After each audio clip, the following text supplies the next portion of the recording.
అమ్మా ఏమిటి బాబు? లక్ష్మీదేవిని పూజిస్తే డబ్బిస్తుందంటారు, మరి అందరికీ ఇవ్వదేమ్మా? మనుషుల్లో నీతి నిజాయితీ, ఇళ్లలో శుచి శుభ్రత ఉంటేనే లక్ష్మీదేవి అనుగ్రహిస్తుంది. అలాంటి ఇళ్లలోకి లక్ష్మీదేవి వస్తుందో. శుచి శుభ్రత అంటే? శుచి శుభ్రత అంటే ఏమిటో తెలియటానికి పెద్దలు ఒక కథ చెప్తారు. ఒక ఊళ్ళోకి లక్ష్మీదేవి వచ్చిందంట. ఏ ఇంట్లో వాళ్ళు ఉందావా అని ఆలోచిస్తూ వీధులు నడుస్తుందంట. అప్పుడు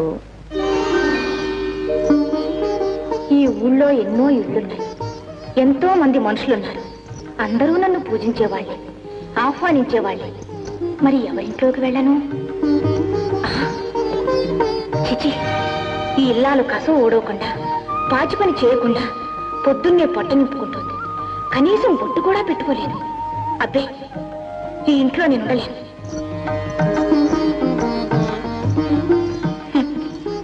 ఎంత విడ్డూరం! పొద్దున్నే ఇంటిని శుభ్రం చేయడం మరచి తల్లో పేరు చూసుకుంటున్నారు పాపం. ఈ ఇంట్లో పెద్దమ్మకి తప్ప చిన్నమ్మకి నాకు స్థానం లేదు.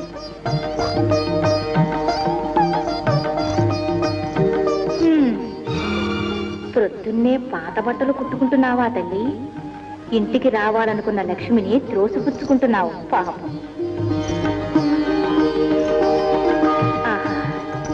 ఈ ఇల్లాలు ఎంత అందంగా ఇంటిని శుభ్రపరచుకుంది.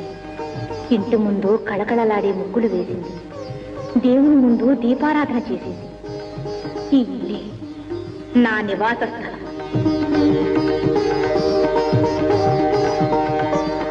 ఎవరమ్మా ఇంట్లో? ఏమ్మా, ఈ ఇంటి ఇల్లాల్ని. బయటికి రామ్మా. బయటికి రాలేను. నాకు నా భర్తకు ఒకే వస్త్రం ఉంది. ఆయన భిక్షాటనకు వెళ్ళారు, అందుకే తలుపు చాటుగా ఉన్నాను తల్లి.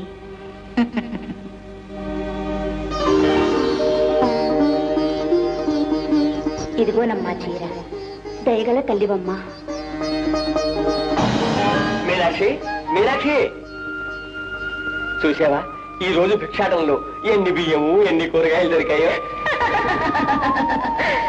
మీ శుచి శుభ్రతకు ముచ్చటపడ్డాను.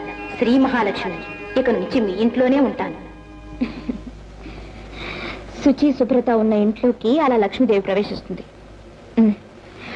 ఇక పడుకో.